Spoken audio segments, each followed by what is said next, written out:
am good. I will be ready. 30 seconds. I'm just going to check to make sure it's going, and then we'll be good to go.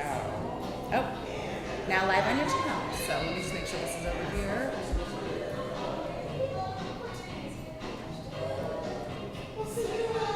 Much better here. Got it.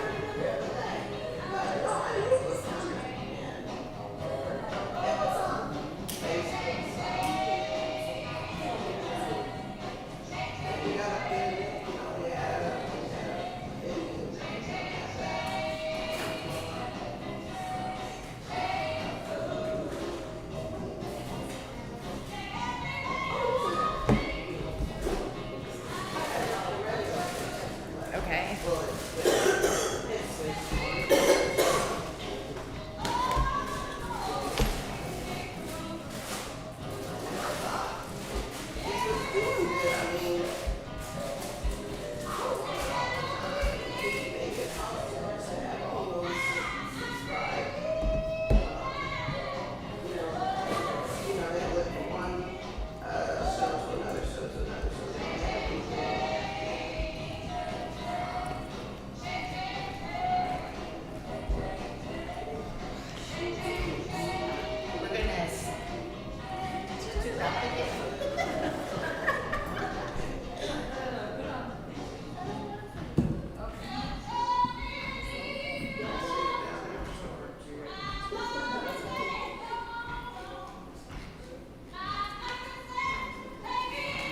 Good evening. We're going to get started in a few minutes, but before we get started, please go get some watermelon or a drink or chips. Why W Warno? Because it's very hot. And I did think about that, but you know what? It's still hot. And watermelon is very hydrating, so. Thank you very much. You're so thoughtful. I thought so. We're going to get, like I said, we're going to get started here in a minute, but no one seems to be moving. No. I got mine. Carrie, are we live? We are We are live. live from Doto. All right. Good evening. Good evening. Welcome. It's interactive. It's fine. You just got to let me know that you're interacting with me. That's all. That's all I ask. Good evening. My name is Donna Ray Pearson, and welcome to the August meetup of Black Women You Should Know About. Yay. I think we have a full lineup plus an extra one tonight of presenters. So I am not going to dally too long. Normally I have some sort of story. I just want to say representation matters. You know, I haven't actually been watching the Olympics, but I heard Simone Biles took it all this afternoon, and I saw I think it was a reel of this little black girl watching TV doing flips and tumblings along with Simone. And it's like, man, if I had that, I don't know, most of you don't know that I'm also a photographer. And I started photography back when I was in junior high, actually. But I never saw a black female photographer. And I always wonder if I had seen one, would we even be standing here today, right? So I think representation matters. I think seeing what you could possibly be makes a difference. And I think that's part of what tonight is about, understanding and seeing some of the options and the availability of different things. So, again, I'm not going to spend a lot of time up here this afternoon. What is this? I'm not going to spend a lot of time up here. I am going to go ahead and get started because, again, we have 4 women tonight as opposed to just 3, okay? So Anna Wilkins was born and raised mainly in Topeka. She is a birth doula who enjoys babies, reading and writing, and making memories with her grandchildren. She loves to eat. This is a fun fact, and I'm not sure I've ever heard of this before. She loves eating tomato and mayonnaise sandwiches. I see people nodding their head. Okay. I'm gonna have to try it. I have not tried that before. She has a deep interest in furthering her knowledge of Black women's history. Well, you are in the right place. And oh, another fun fact is she is currently working on a novel. So, Wow. yes, please come on up. She's right.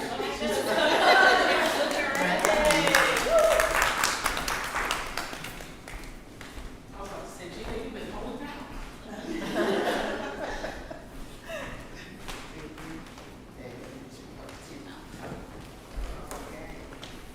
Hold it to my mouth. Yes. Well, my person, Give me 1 second.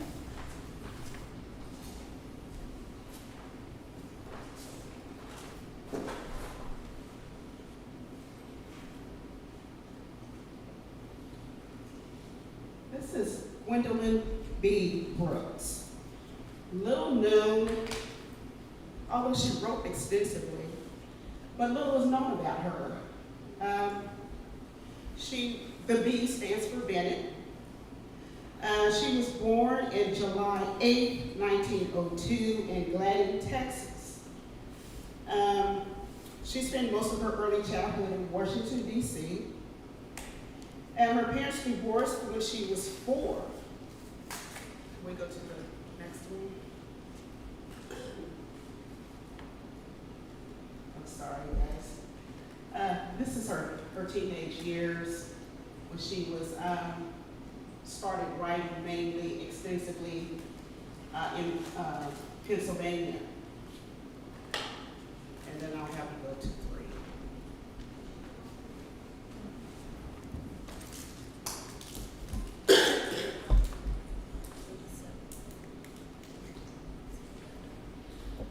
Here's a picture of her and her father. When she was around 4 years old, Gwendolyn was kidnapped by her father. And her father and her were on the run for several years, moving to Washington, D.C., Pennsylvania, and New York. She never had any further contact with her mother until she was an adult. She studied at Brooklyn Girls High School, where she graduated in 1921, and she enrolled in Columbia University Teachers College.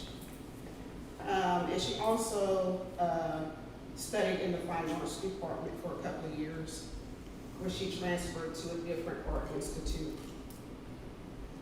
She published her first poem called Nocturne in 1923 in an issue of Opportunity magazine. She designed a magazine cover back in 1923 to 27 using her art degree. And then she went on to teach art at Howard University. You could probably change it off for her there. Yeah. Shortly after she returned, she went on to teach in Paris for about 4 years. And when she returned back to Pennsylvania, her dad committed suicide.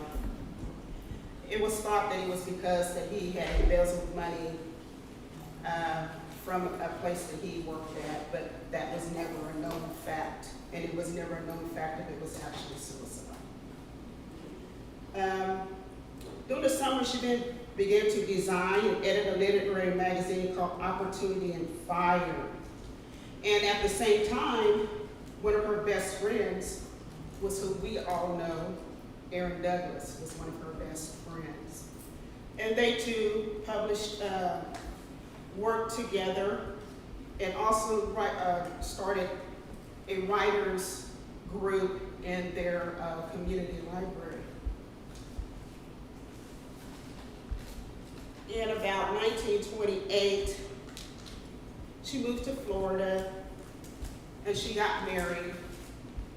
Marriage didn't last that long. And she ended up actually moving from job to job. And for some reason, she was put under suspicion as being a communist. because along with her and several other female writers, they wrote about the Black culture, feminism, and also lesbianism, which was taboo back in those days, of course. None of it was founded, and they kept her under surveillance for 10 years.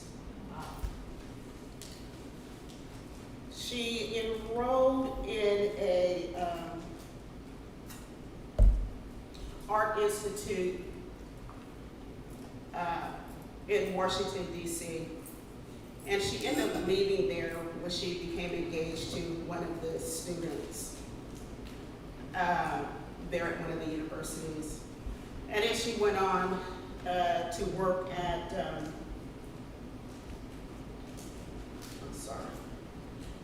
she went on to work at the New York Writers Guild and the Harlem Writers Guild.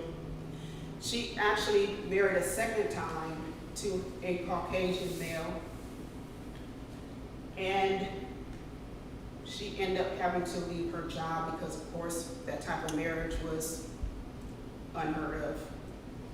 So she worked odd jobs after that. She basically gave up her writing career and just worked here and there to support her family.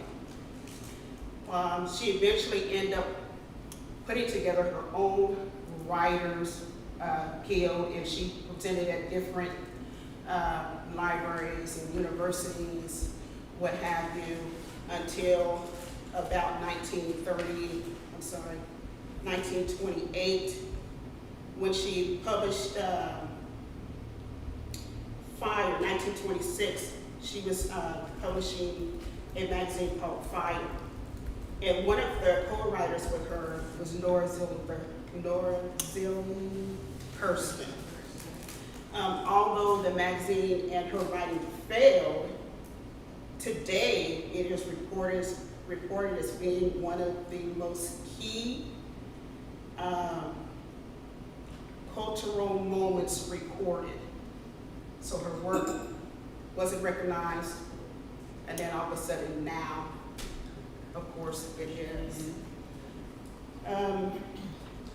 She went on and she wrote about pride and the expressions of the visions that she shared when she was a little girl and growing up, and of course the aspects of African American women.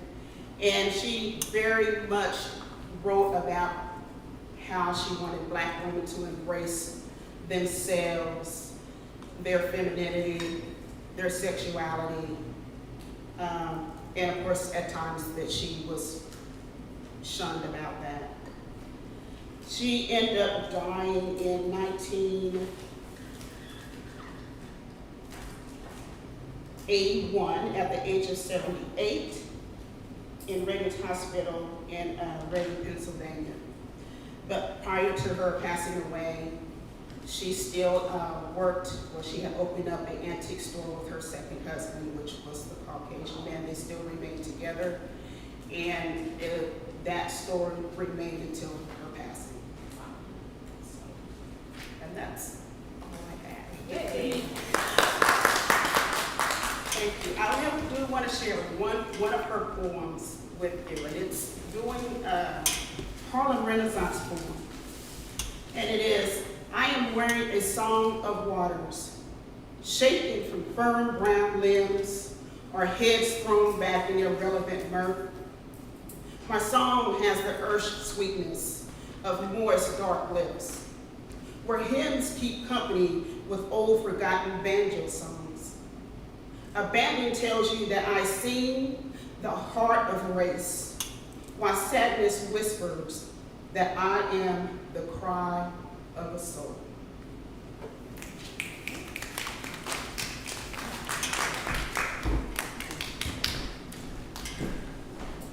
You don't get to go anywhere.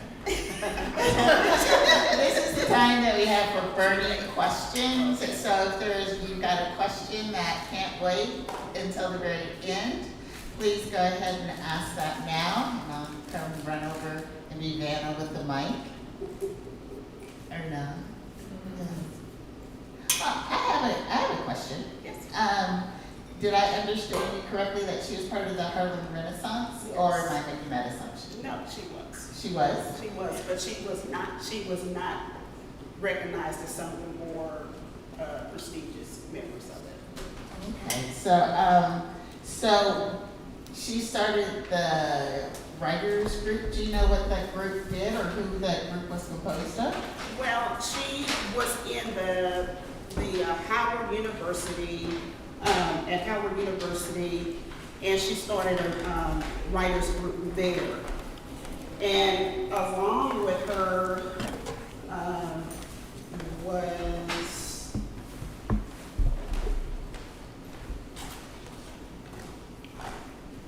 okay, and then she also started it at the public library. She had always done something in different places. She had a New York library as well.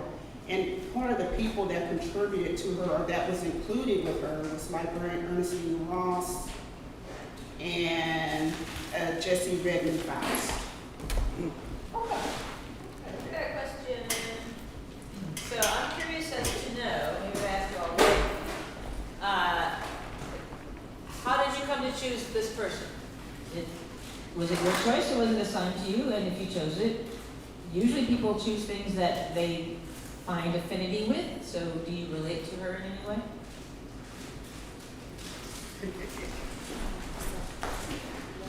I actually asked Donna if I could include this person. And I found my connection with her by reading one of her books a long time ago called, I don't want to get it wrong, A Too Dark of a Girl. And it was one of her most influential books that is out there. And because I also write poetry and short stories and novels, it's just her embracing her womanhood, embracing her color, embracing her culture, just spoke volumes to me. And even though she was fairly young when she was doing all this, so I just connected with her through a lot of her writings. She has numerous books out there, but if you go to the library, no one has them. Just poetry. No, they would have to request them from somewhere else. She has all this phenomenal work out there. She's worked with all these phenomenal people, but little is known about her, and her work is just not there. How did she influence your writing? She influenced my writing to write about embracing my brownness, me being a woman, embracing my culture, things that I grew up seeing, being 60 plus years, I've seen a lot. Traveling the country, I've seen a lot, and the words and how she formed her poetry and her writing you can just relate to it as a woman. And that's just how I just grew to love her writing and her work. So where would you suggest we get her books from? You can request the library to get them for you. You just select which one that you would want. You have to probably go out on the internet and find out which one you want. And they will get it for you. Or you can probably find it on Amazon or something like that. Any other questions? No? No? Thank you. Thank you. Oh, she's ready to give me that. I do want to take a brief pause. And Annette would like to come say a few words to us. And I'll let her introduce the topic. By the way, there's meat and cheese and crackers over there. Oh, thank you.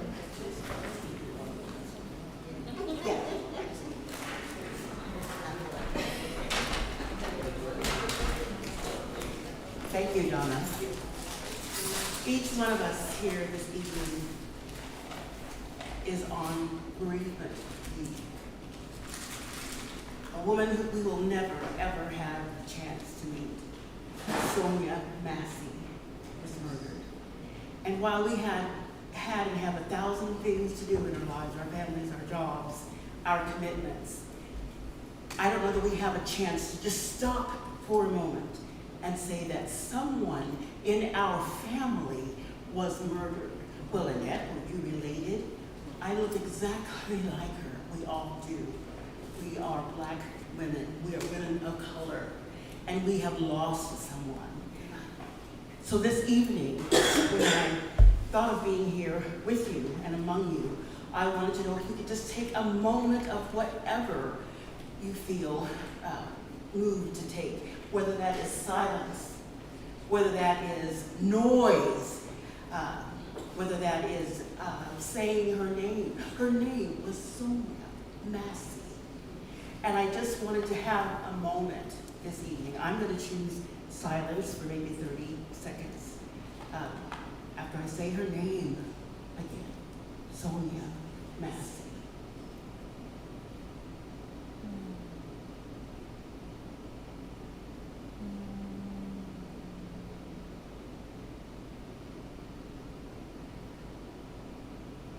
And you have my sincere condolences for the death in your family, our family. Thank you.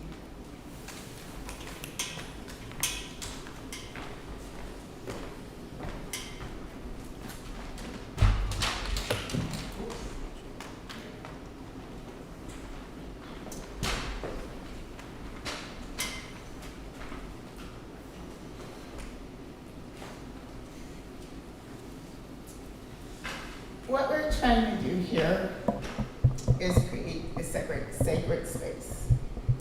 A space where we can be and see and live as Black women. And when one of our own, regardless of how near or far away, or even if we didn't know her, we should take time. So thank you, Annette, for suggesting that. I know this is supposed to be a learning opportunity, but it can also be a healing opportunity. So if anyone else has anything they would like to say, I invite you forward.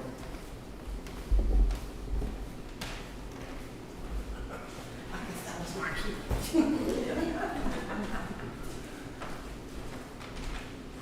So I too would just say thank you for the moment of pause. I think we're always so busy that we forget that we are impacted by. I want you to put me on the spot, y'all. But we are often impacted by everything that we are exposed to. And you're absolutely right in that we need the moment to pause and to relate to the idea that the truth is it could have been any one of us. Our daughters, our aunts, our grandmothers.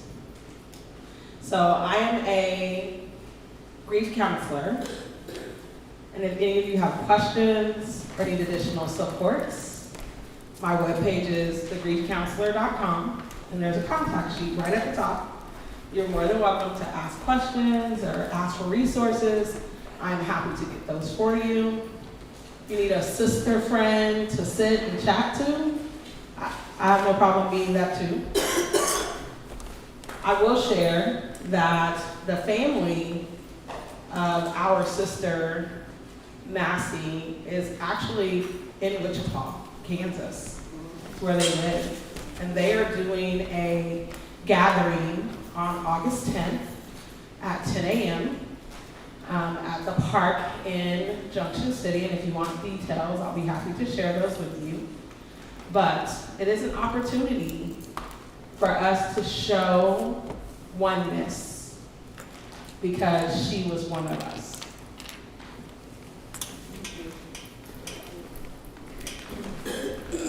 Thank you, Felicia.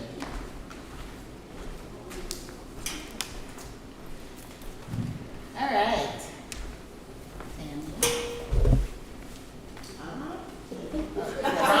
Wrong order.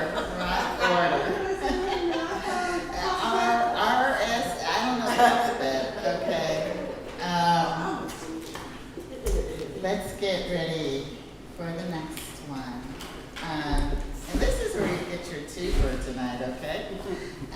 Regina Franklin, born and raised and attended school in Topeka, Kansas, received her bachelor's and her master's degree in social work from Washburn University. Okay. I'm there too.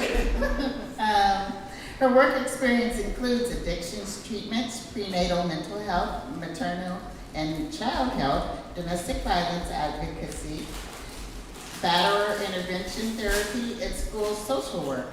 She currently is employed at Topeka Public Schools as the district homeless coordinator. Mrs. Franklin has a passion for the well-being of children, social and racial justice.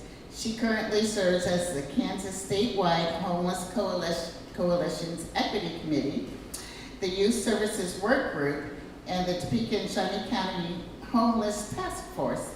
Mrs. Franklin is married with 3 adult children and 8 beautiful, boisterous, and busy grandchildren, AKA her sugar babies. While she enjoys reading, wine tasting, why have we not met before? I don't know. Good barbecue, music, and spending time with friends. Mrs. Franklin most enjoys spending time with her family. Please welcome Regina.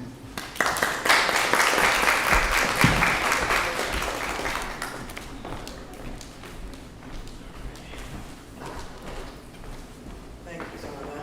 Give me 1 second. Okay, and thank you, Ms. Annette, for that too. I don't think I've ever been in this space with Ms. Annette, that I didn't leave feeling like warm. Thank you. Didn't leave feeling like warm or sleepy. I'm already sleepy, but I just felt like a little bit warm. Just feel good. So thank you, because you were right. This is a quick side blurb. I had been hearing the story, seeing the headlines, and I think I was kind of avoiding them a little bit about Miss Massey. But my husband was watching it last night, and an actual play-by-play. Extremely tragic. And so I appreciate you have allowed us to take that moment and take that space, take that pause, as what she said, to just kind of, acknowledge what has happened and what could have been any of us or anyone, and is our family, as you said. So thank you for that. Okay, so I'm going to talk about 2 Amy Garbys, and somebody asked the previous speaker why they picked their person. I'm going to go ahead and say that now, because when Donna posted the list, she kind of hinted there was something, some juicy tea here about these people, but also I was just kind of curious because I thought I knew a lot about Marcus Garvey. And so I'm like, these are his sisters and what did they do or what's going on here? So it was kind of interesting to research them and to learn more about them. So before I talk about the women, I needed to do some research on Marcus Garvey because I thought I knew who he was, but I quickly realized as I started that I didn't know nowhere near what I thought I did. It actually is quite intriguing, and out of everybody up there, actually, he'll be the one I'll probably do some more research on, honestly, because he was pretty fascinating. So, Marcus Garvey was basically a black nationalist, and for those that aren't, or that might be watching and aren't aware of what that means, it is a political and social justice movement. And so Garvey, his work, he sought to maintain and promote a separate identity of black people, or people with black ancestry, African ancestry. And the movement was to teach a sense of pride amongst black people, and to help us to acquire some kind of collective economic power, and to have a sense of community and group inclusion as a people. So as part of that movement, read my slide up there, sorry.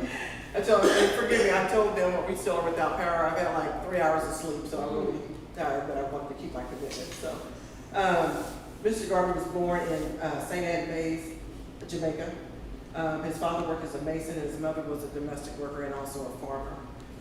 He attended school, but he was mostly self-taught until age 14. I couldn't find anything to say if that's when formal education at that time ended or if that was just when he stopped going. But he did go to college later on. He lived in London from 1912 to 1914, and he attended college there and lived there for a few years before he returned to Jamaica at the age of 27. So as part of the movement, after returning to Jamaica, Garvey started what was called the Universal Negro Improvement Association, or the UNIA, in 1914. In 1916, he moved to the United States and started several branches of the UNIA in Harlem, New York. And that became the headquarters. And so according to the research I found, at its peak, the UNIA had millions of people spread over 40 countries, from Australia to Zimbabwe. Harlem, New York alone had about 40,000 members. I thought that was really fascinating. So Garvey, he envisioned a world where all people of African origin on every continent were united, that we were self-sufficient and proud to be black. Martin Luther King once described Garvey as the first man on a mass scale and level to give millions of Negroes a sense of dignity and destiny. He was often, when he was out, he was often decked out in military garb. He wore extravagant hats and gave these big, dramatic, passionate speeches, as our leaders often do. And he was what we would call today, when you hear them people say unapologetically black. He had a real sense of black pride. He traveled across the United States, the world. He had, like I said, millions of followers, and at some point he was given the nickname of Black Moses. He was a pioneer of black nationalism, and he was held in high regard by his followers. However, there no sense to being however. While some people were practically worshiping his name, others, even today, if you, especially they say if you go over like to Jamaica or the Caribbean, it will curse his name. Well, he still has a huge, it's still held pretty high regard though. At some point in his service, he returned to London, the town called, I think it's pronounced Limon, it's Limon. It's a port town on the Caribbean side of Costa Rica. And he had worked there in his early 20s at a banana plant. They call them banana republics. So he had worked there at more time. And from what I could read, the plants basically had a lot of people working there, African descent, but they were really mistreated working there, even violent and underpaid. It was very ruthless, very ruthless. And so obviously he didn't like that, and he wanted to go back there to give people other options, but also to share his vision about uniting those people, to make them, to come together and realize they can stand up, unionize and things like that. And so he ended up getting a really good following there. Many of those people believed in him, but in the end, I guess you could say that cost them their belief in him. He was accused of defrauding people in some of their life savings. At some point, he had a shipping line. It was called the Black Star Line. And what he did with that was promise people to take them to Africa, to take them back to Africa into a better life. And so they were paying money. And it was, I read a couple of articles that he had what they call piles of gold notes. And it was like up to his knees. Like that's how much people was giving him at this time. And that's how much they believed in the cause and what he was doing and what he was saying. But unfortunately, the Black Star Line had never carried a single passenger across the ocean to Africa. It's not documented or known why. I couldn't find anything to actually tell me why, the reason. So I don't know if he had a good reason, if the plane just fell apart, or if he just took people's money. I couldn't really, say one way or the other. But at some point he did return to the U.S. from there, and ended up also had a lot of legal troubles here, which I'll talk more about, including tax evasion and mail fraud. And then he was ultimately deported from the United States. He died in London in 1940. He was 52 years old after suffering a series of strokes. Okay, so I just wanted to kind of give you a little history about Marcus Garvey before I get into the women. Like I said, there's a lot of information out there about him, and I'm really intrigued to read more one of these days in my busy life. But one of these years I'll get to do that. So next slide. So the first of the Amy's that I want to introduce you to, and I was actually going to call this the two Amy's, but there's actually a presentation out there already called that, so I just called it something else. So I think I just said the name, two Amy Garveys or something. So Amy Ashwood was born in January of 1897 in Port Antonio, Jamaica. She grew up in Panama before moving back to Jamaica, where she attended high school. And it was there that she met Marcus Garvey. She would have been 17 at the time, and so based on my calculations, he would have been about 10 years older than her. So she, I've read multiple articles or articles or journals. She pursued him heavily. It was real clear to everybody around that this was going to be her man. She wanted it was going to be her, so she was after him. So she ended up becoming the secretary of the UNIA, and she played an instrumental role in establishing the ladies' auxiliary segment of that. At some point, they were secretly dating and then eventually became engaged, but when her parents found out, they did not approve of him and sent her back to Panama. Now, I tried to find some more information on that, because there is some information out there about her, but not as much as I would like to have found in the time I had anyway. I don't know if the parents' issue was the age difference. My guess would be the time frame, probably not. The time that this would have been going on, this would have been like 1914-ish or something like that. So I would guess that, I wondered if it was the political stuff that was tied to him and the nationalism thing. So I couldn't find anything to confirm that. I'm just speculating on my own. So, but anyway, in 1918, she was 21 and she joined Garvey in Harlem. She left Jamaica and joined him in Harlem, or Panama, so she was in Panama. She left Panama, joined him in Harlem, and she worked as his general secretary of the UNIA and helped found the Negro World newspaper, which eventually became like a big newspaper there for worldwide for black people. An interesting fact about her, I found that she actually saved his life when an assassination attempt was made on him. So what happened was, once he moved from Jamaica, Garvey moved from Jamaica to New York, he's blown up as a leader. This Pan-Africanism movement in black independence and unity and all that, he's blown up. So what happens to our civil rights leaders when they start really blowing up?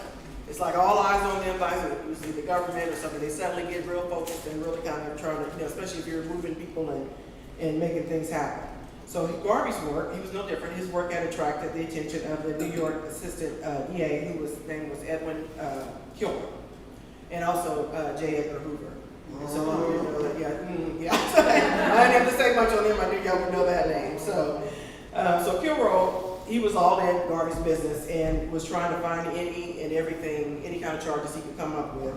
And his attempts to make the trumped up charges never would stick. And so he kept failing. So he became an enemy of Garvey's.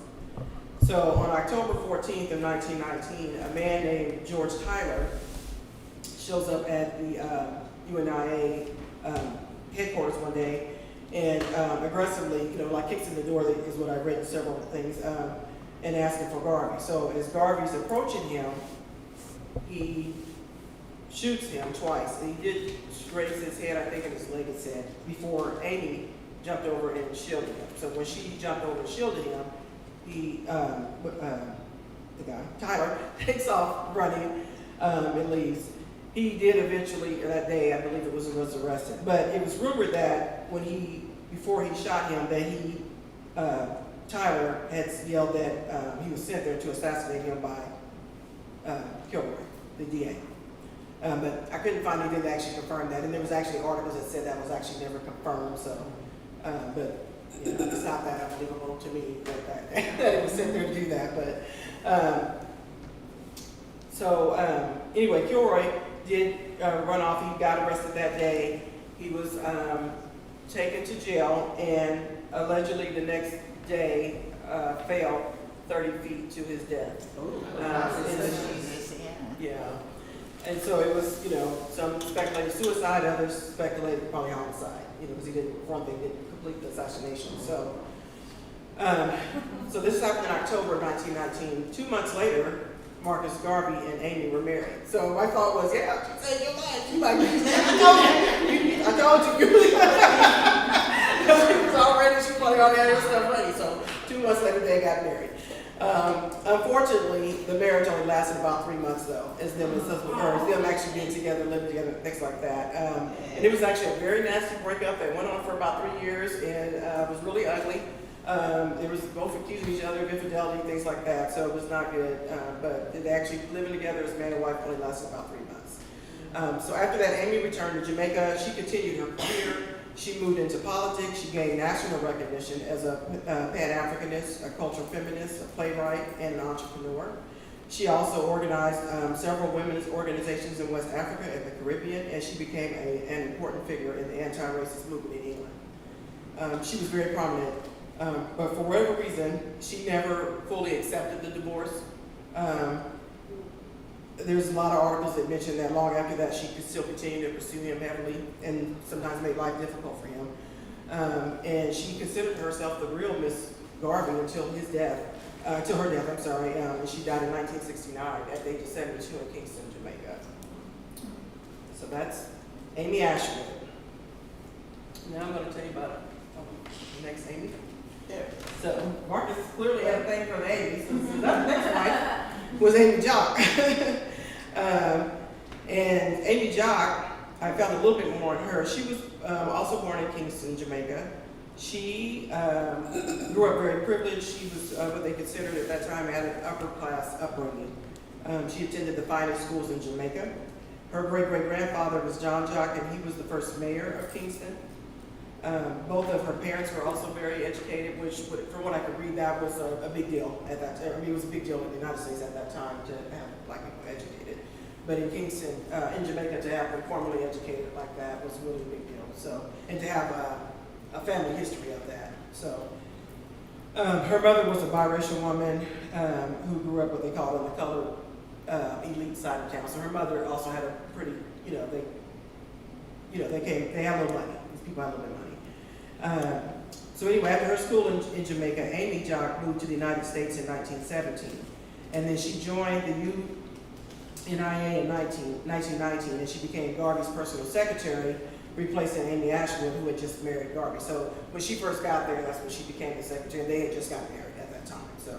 So here's the tea. This is the tea on tea on these folks. So the Amy's were actually best friends. They were best friends. They were college roommates. And this Amy was actually the maid of honor at their wedding. What's interesting, I told you the divorce went on for a while. They were actually married 6 weeks after the divorce. So you do your own stuff with that. I'm gonna keep going. Okay. So Jock, Amy Jock, like her husband, like Marcus Garvey, she was dedicated to the movement. She was very committed to the movement, to Garvey, and to his teachings throughout their marriage.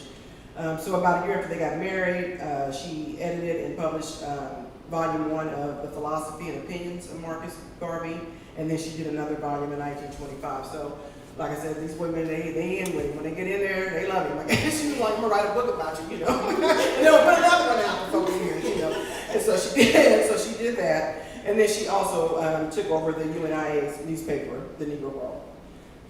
And back to Garvey real quick, eventually the government was able to charge and convict him with mail fraud. It had something to do with the connection to that Black Star Line, and I never could really understand a lot about that, but that's what they ended up getting him on. And so he was sentenced to 5 years in prison. And during that time, Amy Jock, his wife, acted as his personal representative. She rallied to his defense. She made speeches to the branches of the UNIA. And again, we're talking in the 1920s, so this is a kind of a big deal. This black woman was out here doing all these things. She basically served as the leader of the movement during the time that he was gone. After he was released, since he had been convicted here, they were able to go ahead and deport him. And he returned to Jamaica. And then she returned not long after that to Jamaica. And then during that time, they conceived 2 children, Marcus Garvey Jr. and Julius Garvey. And then they toured England. There's a couple. They toured England, France, and Germany, and continued to work towards the movement. And she also continued to be the editor for the Harlem Negro World newspaper. In 1935, and I don't know why, but I'll come back to this. But anyway, in 1935, Marcus Garvey relocated to London. Amy, his wife, and the kids remained in Jamaica. However, everything I could find, it looks like they did remain married until he died in 1940. So they were still married for the rest of that time. I'm not sure why they were in separate locations and why he was gone so long. And I couldn't find anything. I tried to figure that out, see if there was something that showed that there was something going on, but I couldn't find it. So after his death in 1940, his wife continued the struggle for black nationalism, she continued to champion to fight for black nationalism and African independence. And then in 1944, she wrote what was called a of Africa, West Indies, and Americas, and she used that to convince the UN representatives to adopt an American Freedom Charter. So she, like I said, had become very influential herself. In 1963, she published her own book, Garvey and Garveyism. So again, she's still hanging on there, she's still holding it down. And that was published in Africa and in Jamaica. She had an impressive career as a political analyst, a business administrator, journalist, archivist. She published herself more than 226 writings. During her career, she interacted with many prominent people. She's considered a leader, a trailblazer in the Pan-African movement. And during her tenure, she introduced a column titled, "Are Women and What They Think?" through which she profiled Black women leaders. So she was, to me, very progressive. She was kind of, for her, the time that they were in, she was, and a side note real quick on Marcus Garvey, I forgot to say, because this was surprising to me, just looking at, or who he was and what he was doing. He was actually a huge advocate for women in leadership. So, because I kept thinking, how do you end up with these two very strong, opinionated women, things like that? And he was actually, that's what he was attracted to, but he was also a big advocate in the movement for women in leadership. So Amy, she died, this Amy died in July of 1973 at the age of 88, also in Kingston, Jamaica, which was her birthplace. So another little piece of tea real quick was that before she died, when Marcus died, the first wife, the first Amy, she filed some kind of injunction. She was living in London also. So she filed some kind of injunction there and prevented removal of his remains. I'm really kind of curious. That's one of the things I got to research to see how she was able to do that since she wasn't married to him anymore. I don't know, there's different rules over there that, but so it held. And so they were not actually able to get his remains back over to Jamaica until November 10th of 1964. He died in 1940. And then at that time, his body was returned to Jamaica in 1964. And the day after his body was returned there, he is declared the country's first national hero. And he's buried in the Marcus Garvey Memorial National Heroes Park in Kingston, Jamaica.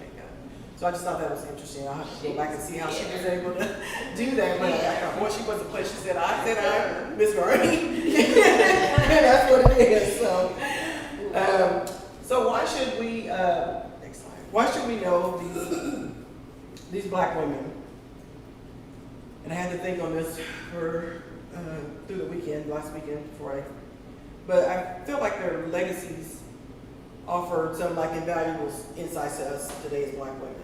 The things that they, especially as things went on, not besides the tea stuff. I mean, there was really, these women were prominent at the time when that was really not heard of. And they were in a movement that I don't know that always encourages that, even today. So I was really kind of surprised that they had such a leadership, such strong, roles in this. Both women were influential in their own rights. Ashwood's, the first Amy's contributions to the UNIA laid the groundwork for the fight for equality and representation for women of African descent. So her work, was a big deal, and they had, like I said, millions that followed them. She also was an activist for Black liberation and the rights of people of African descent. A civil rights advocate, she was an influential speaker, a playwright, and a businesswoman. And then her writings supported Amy Jock, her writings supported the principles of self-reliance and empowerment for the Black community. These women's efforts helped to carve a space for Black women in political and social activism, a space that is traditionally dominated by men. And as we know, that's still today. So how timely is that right now with this election coming up, right? So we know that. So then, I started thinking about this. I thought about, I thought about all the women I know. I just started really thinking about all the women I know, looking even here at the women I know. And I see remnants of the influence of these women in the leadership of Black women today. These women who live, whose lives exemplify perseverance, intellectualism, activism, empowerment, especially in today's Black women and how we face social justice challenges. The struggle for equality and representation still continues, and we see that. So as I researched their stories, I thought of so many women I know that share some of the same characteristics of these two women. Women that I admire and respect for different reasons, women who have dedicated their lives to caring for others, taking care of their families,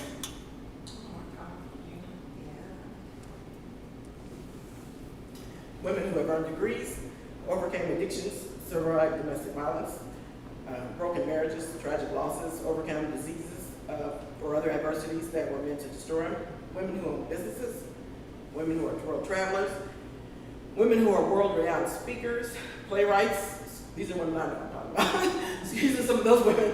School administrators, beauty consultants, youth mentors, therapists, social workers, nurses, bakers, authors, ministers, on and on and on. And this is just the black women. In fact, if I actually put everybody up there, which I wanted to, I just didn't have time. I'd probably have 3 slides for it. And that's powerful to me. That vision, when I started doing that, was powerful to me. That's why I got emotional. So I just wanted to tell you, I see each of you, and so many more. And I thought if I did the women, we just went women in general, took race out of it, I'd have, 17 slides. I mean, for real, I just know so many influential women. And that's important that we keep that in mind and we take that away. So again, as we start looking forward to, the upcoming election, just something to think about. But I see you, Queens, I see each of you.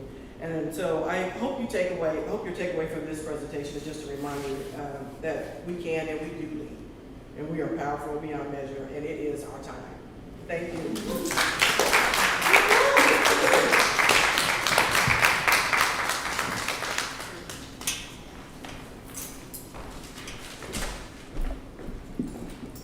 Thank you for standing there, because you know what's getting ready to do, right? Do I have any burning questions for Regina? Any? I was wondering how far back did that COINTEL, because that was Hoover, when he was investing, had files on everybody. Did it go all the way back to the 20s, or did it start the civil rights movement? Oh, the 20s. The 20s. It did, Yeah, okay. yes, because it started in the 20s because the UNIA was actually up and running in the United States in 1918. So Hoover, they were on it. There was a lot about that. I just kind of put a little bit. I knew once I said J. Edgar Hoover, people got know from there what happened. Yeah. It was interesting, your mention of the civil rights and how women were not being recognized. And my brain just kind of stopped and tried to start processing this from a historian's point of view. So it sounded like as early as the teens and the 20s, these women were in the civil rights movement, but they were outside of the United States, Yes. which is the difference. Right. Yes, and that was kind of why I went back and mentioned about Mr. Garvey being, for women in leadership roles, because I found several research articles that Jamaica, that was actually, it was recognized at that time. It wasn't here in the United States, but we were just starting even be able to talk about voting. So it was women. And so, and then, don't get started on the black women, the delays for us on top of that. But in Jamaica, it really encouraged for women. So Marcus Garvey he was a proponent of women being in leadership roles. Yeah. Yeah, I just wanted to make sure that was clear. So culturally, in Jamaica, women, It was accepted. right, but it wasn't necessarily a matriarchal society. Right, absolutely. I would agree with that too, yes. Okay. Yes. Interesting. Anyone else have any questions? All right. Thank you. Thank you. Oh, wait, There was one online. Just a note. Love the fact that they did not let a man issue stop them between the ladies. Both Yes. became influential. And then a question is, do you know if the Amy's ever reconciled? No, I could not find anything that showed anything. I would suspect not though, because as I said, I was trying not to, I wanted to share the tea, but I didn't want to focus on the tea, just because I wanted to keep it positive. But I could not find anything that said that, because I was curious about that as well. But or if they even, had any kind of, conversation about the situation. But there was a lot about, like I said, especially if you go to some of the Jamaican articles, there's a lot about all the trouble that she caused in the marriage and continued to battle and continue. She went, just real quick, she went on, she was doing plays here around the United States, basically mocking him, being in jail, singing songs, making, she was on it, she was on. So I'm sure as his wife, in fact, it was often worded with no regard to his wife, his wife at the time. So she was really Her best quite, friend. yeah. So she was really, so I'm sure that there was probably some resent, towards them, and so they probably weren't able to have a conversation like that. Yeah, that's a good question. Did the first, did Amy number one ever remarry, or did she just? She did not remarry, but I did see where she was in a long-term relationship. I think she actually had several relationships. That's out there too. I kind of feel like the Jamaicans, there might be some hostility towards her, because when you read their articles, it's really a lot of dirt about her. That's really why her stuff was a little bit shorter, because it wasn't a lot, except for when they started talking about the things that she went on to do. But there's a lot of tea about her, though. There's a lot of tea about her, though. So I kind of wondered, I think they might have been a little bitter about how she was doing him. In fact, they was actually speculating that she was the cause of the strokes he was having. That's actually written in a few of those. Yeah, she was stressing him out. I was actually going to ask something that was along the lines. So he lived in London before he passed, and the first Amy was there too? Yes. Yeah, that's why I said I couldn't find anything to see if there was a connection there. And that's why, and especially when she filed that injunction to not have his remains moved from London. And it held. Like I said, it held for, 20 years. It held. It kind of reminds me of Diary of Mad Black Woman when the first wife was trying to take care of Charles. Yes. Like, Amy's not here. Yeah. I feel like this would make a really good movie. I would really like to see this whole story played out. Well, luckily, Amy number two kept her focus. Yeah. Continued to do well. Yeah, and actually they both kept their focus as far as the cause. I will say that they both continued the fight for black nationalism and stayed pretty consistent with that throughout their careers. Yeah, but I guess in her downtime she was stalking them or something. Anything else? Anything else, Doc? All right. Thank you guys. Thank you, Tina. All right. We have one more tonight. I'll move this over.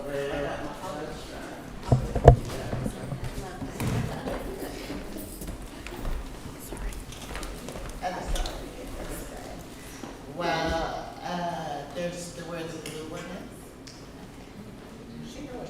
All right. I think she sat there before. Thank you. All right, let's get started with our last presenter tonight. Her name is Tammy Farr Smith. Right. Tammy was born and raised in Topeka. She is a proud graduate of KSU. Tammy and I actually have a lot in common now, so as I was reading this, I was like, ooh, chat. Okay, I'm sorry, I digress. Tammy is a proud graduate of KSU. Tammy taught Head Start for 39 years and 36 years with the Topeka Public Schools. She is married to her husband Frank for 29 years, and they have a son named Janari. Jirani. Yeah, I knew I was going to get she is a proud, wait a minute. She is a proud member of Delta Sigma Theta Sorority Incorporated. Is that all the response I get to say? Thank you. My sister, myself. And what's nice about Tammy is that history was one of her favorite subjects in high school. So, yay! So when I started the series, she was all in. So please welcome Tammy.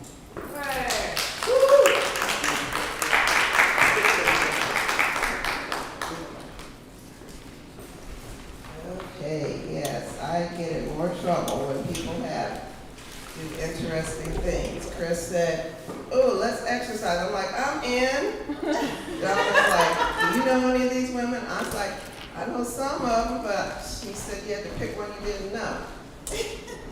Which is why I chose Queen Nandi, mother of King Shaka Zulu. Because I had heard of Shaka Zulu, here and there. But so I said, well, let's hear about her. So you can go to the next. Anyway, that is that picture was the only, it was an artist rendering. There's no like actual pictures of her because as you can see, she was born in the circa 1760-ish. At first they said 1760, then they said 1760. So anyway, she was born in Melmoth, KwaZulu-Natal in South Africa.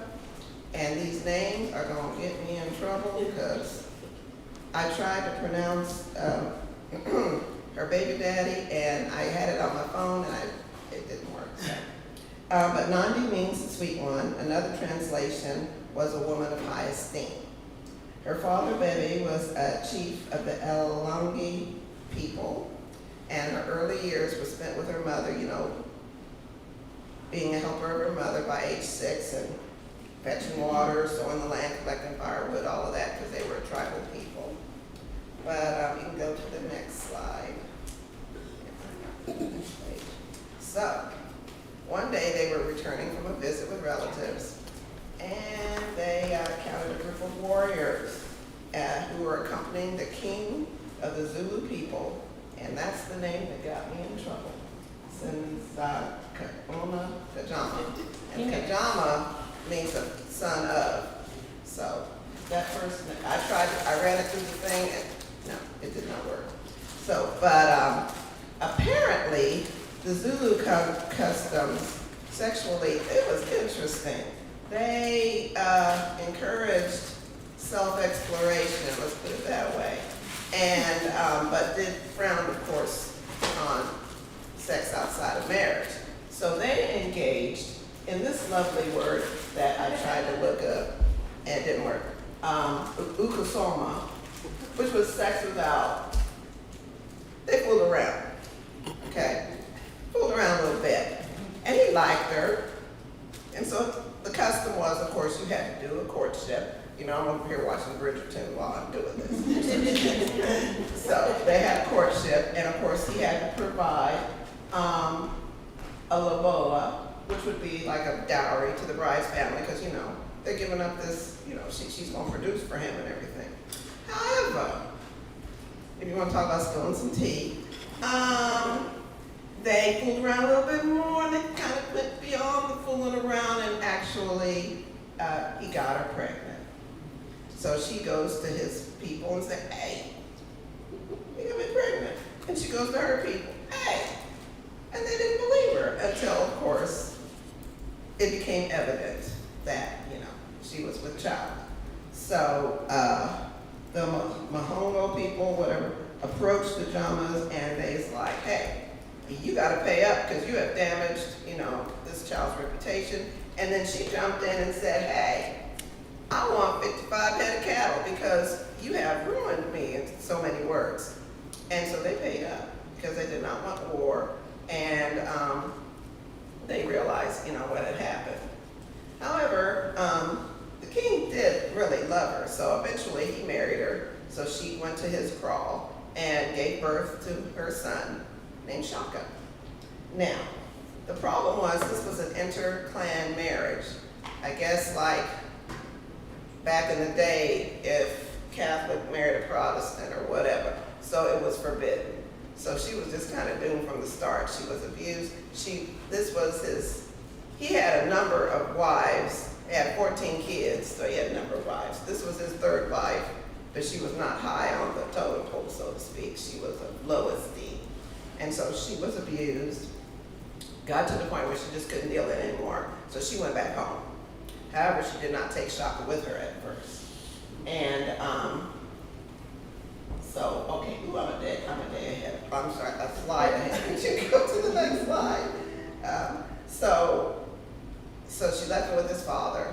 However, Shaka was in danger because even though, they said, you're illegitimate and all of that, he was still the son of the king. And so his life was in danger. So eventually, one of Shaka's uncles returned him to his mother. However, her own tribe cast her out because, she messed up and got pregnant. And she was in her teens when this happened, so she messed up and got pregnant. So there was a famine, so she fled to Quabe. And there she met and married a man called Yandaya, oh, I'm so sorry, and had a son named Wadley. But this was also an inter-clan marriage, so it was kind of doomed from the start. And so, Nandi and her children, Shaka, Wadley, and her daughter, Nakoma, who was the daughter of the first man she was with, they fled again, this time to the Mthwale people, and that was led by Chief Ding Swale. And they were very welcoming to Nandi and her children. And so she finally felt like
okay.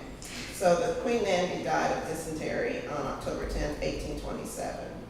And so to say that he was grief-stricken was an understatement. Shaka ordered a year of mourning that included all milk to be poured out, which was a staple in the Zulu diet. No crops to be cultivated.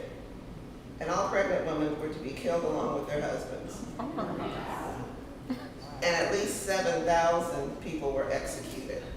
Because they weren't grieving enough. I wish Felicia was still here because she needed time travel or something. Anyway, he also ordered 10 living maidens to be buried alongside his mother to care for her in the afterlife. Whoa. And stationed 12,000 soldiers to guard her gravesite. Yeah, I'm reading, and I wish I should have went second. Because Regina's uplifting and here we are. So that's my report, and I'm sure you might have a question about what happened after this. What happened? Well, you know, you gonna do this and folks are just gonna sit back and let you? I think not. So the Queen died in 1827. Two of Shaka's half-brothers, Dingane and Malenga, they tried a couple of times to assassinate Shaka. I mean, people was trying to get him left and right. One time he did, and this of course the colonizers have shown up by now. And one of them saved him, so he allowed them to, you know, do some stuff in the country and everything. But when this happened, really? So a lot of the Zulus went north because of course, the colonizers were there. Stuff was starting to happen. Left him in a vulnerable place, and so his two brothers assassinated him. And sometime around 1828, usually in September, and they were mad. They threw him in a pit, covered him with rocks. So they have some place where they say Shaka's grave is in South Africa, but it's not really certain. So that was the story of Nandi. What else to tell you? I think we're flat now, y'all.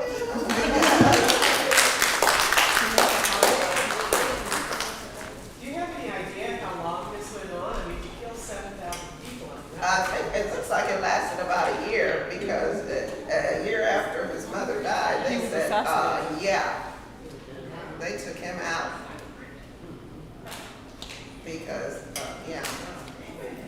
mean, I know grief, but really, yeah. But I wonder if the love for his mother was very much romantic and not like, you know, I mom and wonder, because I mean, they said it was to the point of worship. yeah, it's just like I wonder if it was more romantic than like, oh, that's my mom and you know, because Yeah, that's there a lot. was, nobody had any, she had 3 kids, he didn't have any. Right. Well, So then one of his brothers would get the throne. That's besides the point. I didn't go there, but yeah, that's a strong possibility. Yeah, I mean, just still trying to process. I said, Donna, because I did the initial stuff, and I'm like, Donna, this is, and she's like, yeah, okay. History is history, so. It's a little more where you, I feel like it should be a huge therapy moment for unrequited love or when love goes south or something. I don't know, what are your next steps when you, Daddy issues, something. yeah, how do you, and this is normally where I try to pull all 3 of these together. Leave her out. I'm having a really hard time with except obsession. The obsession is the word that comes to mind. yeah. When you're obsessed with something to the point that it's detrimental, To the people around. well, how do you pull yourself back out of that? I don't Yeah, because I was know. sitting there thinking, you know what, the colonizers are there, they ready to come and take over, and I'm thinking, and I read further, and within 10 or 20 years, you know, British came in, South Africa was formed, you know what happened to us. Yeah. However, there are still descendants of Queen Nandi, because her grave was marked, like he said, he had guarded. And then the government wanted to do this and that, and they didn't approve of it. And so there's still descendants to this day. Well, she has 2 other kids. Well, yeah, 'cause, you know, she had 3 kids, and yeah, hopefully apparently the other 2 did have kids. The interesting thing though was that the king, Shaka's dad, had 14 kids, but only the only the men were listed. Oh. And also, how did he get the throne if his mom was one of the lowest? Like, that's what my brain is. Well, he was still the son of the king, Right. and he worked it, because Okay. he was the Ding Swally guy. Oh, yeah, When he he's- was assassinated, he took revenge on that. When his father died, he came in, he's like, I'm the king, boom. Even though his half-brother was already there. He was a bit ruthless. Some would say ambitious. There you go. He had high ambition, he had goals.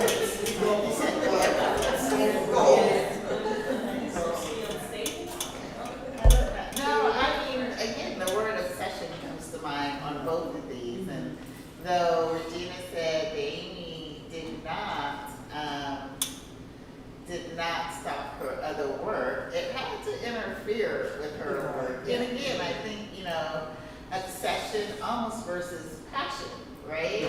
With the first one, and how do you distinguish that in your own life? How do you know when it's too much, right? When you kill 7,001 people, and then you go, oh no, that's too much. But Nobody was gonna have a baby that But year. people were hiring There was a famine because of what he did, of course. yeah, so obsession versus passion, I think, is something to consider An end of a when we people. hear all 3 of these together, because the Gwendolyn, it ended up for good, right? She worked with those other people during that Harlem Renaissance era. She moved things forward, and her mark is not well known, but it is documented versus the Amy's. And unfortunately, she was just the target of, this obsession versus passion. So it's something for us to think about. So, any other questions for Tammy? All right, thank you. We had a good session tonight, y'all. Thank you all for showing up. This is the time for community announcements. If you've got something going on in the community that you want us to know about, I have one. She's not here with us tonight, Daisy Karimi. Am I saying her name right? I don't think so. Katie, thank you. Katie has been and y'all make me say it right. I just sent the money. I didn't really ask a lot of questions. She has been selected to be the Kansas Democratic Delegate. One of the delegates for the national convention. She's currently with us. And I know she has to raise a lot of money. And last time I checked, she was about 1,800, but needed a total of 3,000. So I issued a challenge to the group on the page. If everyone just sent her $10, she would probably, of the 150 odd someone of us, she would probably make her go and be able to go in person. I don't know what the strategy is if she can't go in person, but I didn't focus on that part. I sent my donation in. It's what's the word I'm looking for? I'm looking at you. GoFundMe? I don't know. Yes, thank you. GoFundMe page. She is at 1,900 last time I looked. It was at 1,900. Okay, good. She's making progress. So that is my announcement. Our next meetup is September 5th. I will not be here. I will actually be giving a presentation elsewhere. So I'm also looking for a volunteer. If someone would love to be me for the night, feel free to talk to me afterwards, okay? And then what other community announcements do you have I tonight? have one. Yes, ma'am, come on.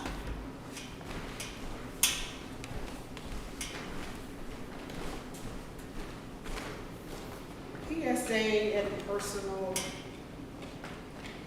announcement, I guess is what I want to say. Nice and loud. Can you hear me?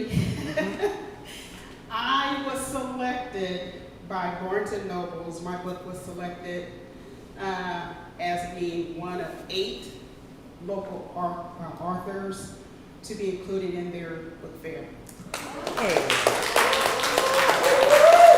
That is October the 7th, from 1 to 4, I believe. So it's this little baby right here. Some of you already have it.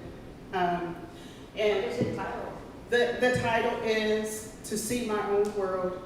It is a collection of poetry that I wrote.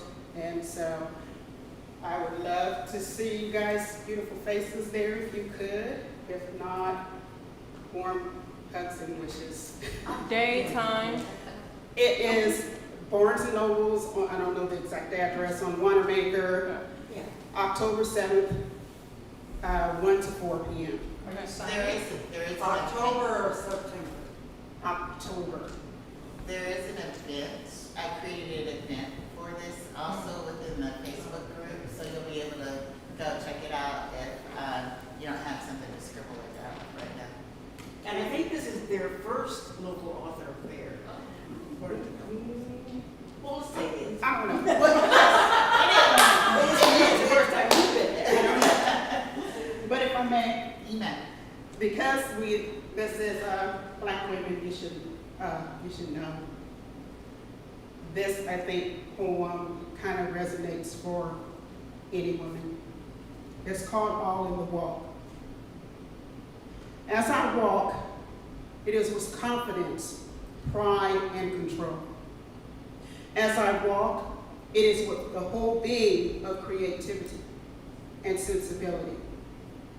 As I walk, it is only women like myself who know the struggles and the footsteps I leave behind. As I walk, it is with attitude, toughness that I have adorned because of past inequalities. As I walk, it is with wit and courage that will take me a step closer to victory. All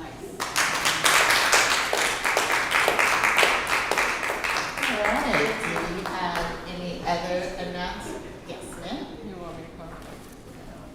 No? Come on. This is not an announcement for me, but I am going to take what you said as we walk to the polls for our local election on the 6th. If you are in District 619, excuse me, Shamika Sims is running. She is a black woman who is in Topeka, and she's running for District 16 Senate. And so I brought a couple of these if you want to get to know her, and then there is a QR code in case somebody wants to share, so you can find out more information about her. So this is not an announcement, but a plug. That a black woman is on the ballot, and we should definitely look into her and rally behind her because she is a community member. She's not coming from money, and so she doesn't have all those mailers, all those signs around East Topeka. And so this is my shout out. So hopefully you can shout out somebody else. Look up and see if you are in District 19 and show me. And I think she too would be the first black woman District 19. for any district in Topeka, if I recall correctly. We've had one other man. I don't think we've had any In the women. house, he was in the house. William Marshall, I believe it was. Yeah, William Marshall. That just, one of those history moments, like, how do I know that? Anyway, and so I need someone, and also for December, I don't think we have anything scheduled per se. I think I have like maybe one person or something. So I was gonna ask if you guys wanted to find a sponsor. I need a nonprofit to request that I do the Women of Brown presentation. Is anyone interested in hearing that? No? What do we need to do to get working? I just need I need a nonprofit to request me from Humanities Kansas. So, I guess I could do that. huh? I mean, does it cost us? No, I mean, they pay me. Do we have to fill out something or something? Yeah. Are you in But we can talk about it. Yeah, I have a nonprofit organization. Yeah. She wants you to request her. Yeah. Yeah, if you request me, I'll do it You here. don't see a story, we could. Yeah, the story. Start some letters. Yeah. Uh-huh. I mean, I guess we could. I guess. We'll yeah. talk about it. We'll Just, talk about it. just if it's an idea for December, and then we will start up gearing for, sign up again in January. So I think we have, September, October, and November full. I think December was kind of like, maybe, or sorta. You were one December. See, I think it's just you. Sorry. So, I think it's just you. I will double check. So, instead of doing that, I will push you to January or another month. Okay? So, with that, I think we're done tonight. Thank you guys for coming out.